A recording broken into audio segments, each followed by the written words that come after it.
our mini-series on rape and incest. On the Monday Minute today, I have a special report from John Rankin. I know if you were with us last week, that report was incredible. Well, this week, he tells yet another story that I want you to hear. So let's go to that report right now as we listen to John C. Rankin. Hello, John Rankin here, my third installment on the question concerning rape and incest, and this is the testimony of a woman conceived through an act of rape.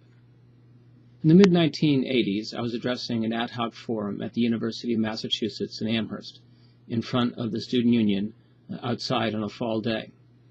Toward the end of the event, with perhaps 100 people still remaining, a young woman asked me the question concerning rape and incest in the face of the debate over human abortion. And as I began to give answer, she interjected, and she said that she herself had been conceived through an act of rape. I was amazed. I asked why then she would be in favor of abortion in the case of rape. I said, would you rather have been aborted? She was astonished.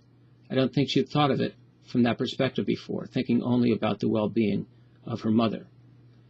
When the forum was over, I spoke with her briefly, and we continued a conversation in the Student Union where she shared with me her background, her story.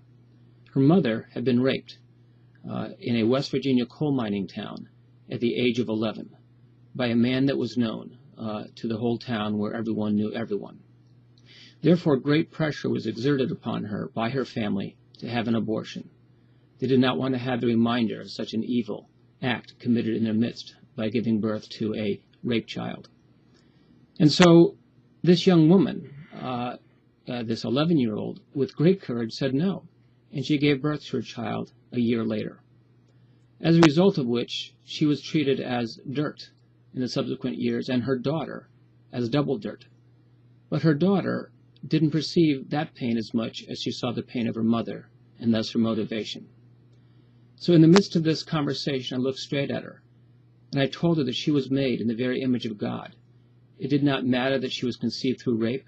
She was just as much loved by God and just as valuable as someone conceived in a loving marriage or in a marriage where there was great wealth.